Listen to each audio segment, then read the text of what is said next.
सोने की कीमतों में कुछ वक्त पहले लगातार गिरावट देखने को मिल रही थी, लेकिन इजराइल और ईरान के बीच सैन्य संघर्ष शुरू होने से सोने की कीमतों में आग लग गई है। सोने के भाव फिर से बढ़ने लगे हैं। सोने की कीमतों में उतार चढ़ाव के बीच चीन ने एक बड़ा खेल खेला है। चीन ने अब सोने को अपना सबसे बड़ा फाइनेंशियल हथियार बनाने का प्लान तैयार किया है। अमेरिका के साथ ट्रेड वॉर और बढ़ती महंगाई के बीच चीन ने डॉलर को छोड़कर सोने और अपनी करेंसी युआन पर दांव लगाना शुरू कर दिया है। एक्सपर्ट्स का कहना है कि सोना अब सिर्फ शादी ब्याह की चीज नहीं रहा, बल्कि यह अगली सदी का आर्थिक कवच बन सकता है। आइए इस खबर को 7 आसान पॉइंट्स में हम आपको समझाते हैं और बताते हैं कि चीन ऐसा क्यों कर रहा है। अगर आपको ये वीडियो पसंद आए तो इसे लाइक और शेयर करना बिल्कुल मत भूलिएगा।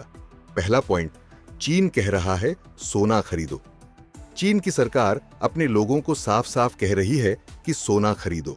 वीकेंड इन्वेस्टिंग के फाउंडर आलोक जैन का कहना है कि चीन को पता है कि सोने का भविष्य बहुत उज्जवल है।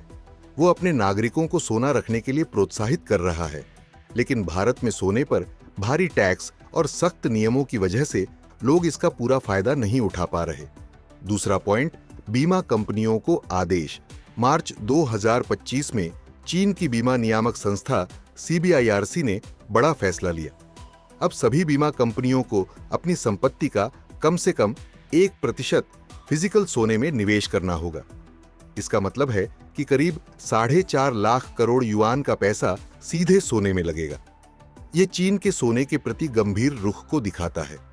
तीसरा पॉइंट, लोगों में सोने का क्रेज 2024 से ही चीन का सेंट्रल बैंक यानी पीपल्स बैंक ऑफ चाइना लोगों को सोना खरीदने के लिए कह रहा है। इसका नतीजा ये हुआ कि पिछले साल चीन में सोने की खपत 34% बढ़ गई। लोग जमकर सोना खरीद रहे हैं क्योंकि उन्हें भरोसा है कि यह उनकी आर्थिक सुरक्षा बढ़ाएगा। चौथा पॉइंट, गुप्त तरीके से सोना जमा। 2000 में चीन के पास सिर्फ 395 टन सोना था, लेकिन अब यह बढ़कर 2200 टन हो गया है। कुछ एक्सपर्ट्स का मानना है कि असल में चीन के पास 5000 टन से भी ज्यादा सोना है, जो उसने चुपके चुपके खरीदा है। यह उनकी स्ट्रैटेजिक प्लानिंग का हिस्सा है। पांचवां पॉइंट, भारत में सोना पर पॉलिसी नहीं।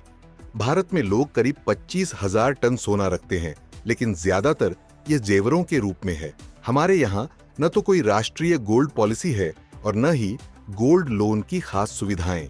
इसकी वजह से भारत इस मौके का फायदा नहीं उठा पा रहा। छठा पॉइंट, सोने की कीमतों में उछाल। दुनिया भर में सोने की कीमत $3,350 प्रति औंस तक पहुंच गई है। एक्सपर्ट्स का कहना है कि अगर हालात ऐसे ही रहे तो यह $3,400 तक जा सकता है। लेकिन दूसरी धातुओं की बात करें तो चांदी 9.9% और तांबा 1.4% नीचे गिरा है। अमेरिका में भी तांबे की कीमत 2.3% घटी, क्योंकि वहां टैरिफ और मांग में कमी का डर है। सातवां पॉइंट, चीन की लगातार खरीदारी। मई 2025 में चीन के सेंट्रल बैंक ने 60,000 ट्रॉय ऑन सोना खरीदा। यह लगातार 7वां महीना है जब चीन अपने सोने के भंडार को बढ़ा रहा है। यह दिखाता है कि वो इस दिशा में कितनी तेजी से काम कर रहा है। कुल मिलाकर डॉलर पर निर्भरता कम करने और ट्रेड वॉर के असर से बचने के लिए चीन सोने और युआन को बढ़ावा दे रहा है। ये एक बड़ा आर्थिक गेम है जिसका असर पूरी दुनिया पर पड़ सकता है। क्या आपको लगता है कि भारत को भी सोने पर इतना ध्यान देना चाहिए? अपनी राय कमेंट में जरूर बताएं और बने रहें बिज तक के साथ।